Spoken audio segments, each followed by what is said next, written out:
The moment you've been waiting for is here. I've got the results for the Dolby Atmos Lossy versus Lossless. Your votes have been tabulated, and yeah, let's get into it.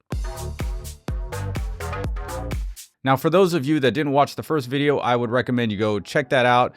Essentially, I have a Dolby Atmos mix that I bounced out as a lossless file and as a lossy file, and I played them here in the studio wearing binaural microphones, recording both versions and then kind of A-Bing them throughout the previous video. So make sure you go and check that out and come back and see which one you voted for. This isn't the best test, meaning this isn't the, best way to test this, because the compressed one or the lossy one is already compressed, and then there's going to be the recording through the system on the binaural microphones, and then that video gets created and then compressed again for YouTube. The lossless file is lossless, played through the system, recorded on the binaural mics, then it gets compressed. So I guess the idea is which one sounded less compressed, because there is compression, and which one did you think was the lossy version, either A or B of that song. So I know this wasn't like a perfect test. A lot of you commented that I should just have one file and the lossy and the lossless on that file, but unfortunately that's not the way Dolby Atmos is encoded. It's either one or the other. You can't have both of the lossy and the lossless in the same file, if that makes sense. It just doesn't do that. It's got to be one file or another format. That's pretty much it. I take the Atmos ADM BWF, the master file, and pop it into an encoder, and then that pops out the MLP file, which is the lossless file, or the MP4 file, which is the lossy file. So there's no way to actually mix the two together, if that makes sense. And since we're only a couple of days away from Halloween, I just want to remind everybody there is a special going on. The Spatial Audio Calibration Toolkit is on sale, 15% off with the code BOO15, BOO15. Go to spatialcd.com and get your Dolby Atmos home theater dialed in a way that you just can't get to on your own. Check out what Magnolia Mo had to say about it. Sale ends October 31st, 11:59 p.m. Pacific time. So I have the lossless down here, and I've got the lossy one up here, and look to see what looks like the lossless is A. Wait till it gets to lossy and you'll see the video change. Boom, audio B.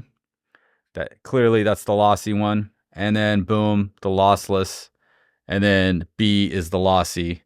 A is the lossless. So I hope for new people, you actually went and listened to it instead of just getting the answers now. But hey, whatever, stuff happens. So for those of you that guessed A or said that you thought A was the lossless, you are correct. For those of you that said B was the lossless, you are incorrect. And there was a surprising amount of couldn't tell. So let's get into those results as well. I just went through the comments manually and pretty much made this little spreadsheet and put a 1 every time someone said they chose A or B or they couldn't tell the difference.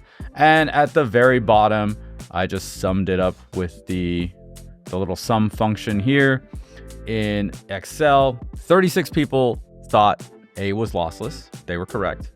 26 people thought that B was lossless. They are incorrect. And 8 people could not figure out the difference, or they couldn't hear the difference. So if we were to take the people that couldn't tell the difference, add those up to the people that got it incorrect, we're at 34 wrong and 36 correct. So we're almost at 50-50 here.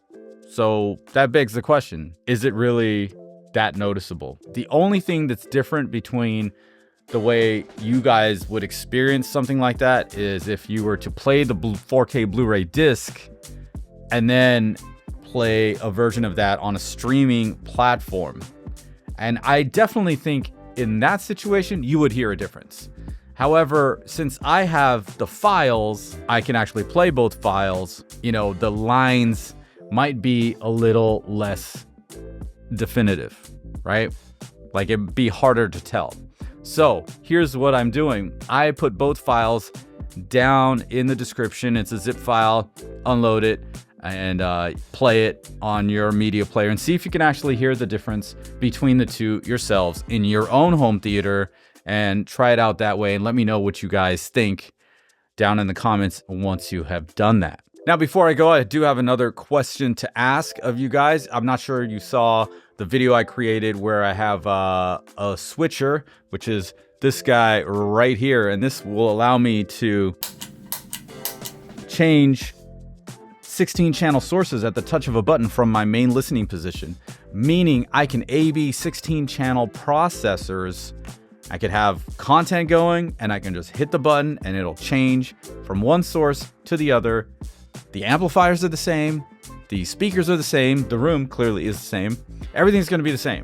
So my question to you is, if I do that for a YouTube video, binaural recording of that, do you think that is a proper test? Obviously, it'd be better if you were here in the room, and that's something I'm working on. But let me know what you think. And I did just get a brand new big box of a 16 channel processor I've actually never experienced in person. So if you want to guess which one that is, I've experienced the Trinov, I've experienced the Storm Audio, and I'll just leave it at that. It's not one of those two, okay? I already have the Act 4 here. I have the AV10 here. So with those four off the table, which one do you think showed up today? I'm excited to hear from you and see what you guys think. And I can't wait for you guys to see the next video. If you have any more suggestions on what kind of A/B or what kind of tests we can run for Dolby Atmos to get a better understanding of how it operates, whether it's lossy, lossless, whether it's an AVR or pre-pro, whatever. Let's do this. We're in this together. You let me know if there are any good ideas. Hey, you might just see it as a video. Till next time, see ya.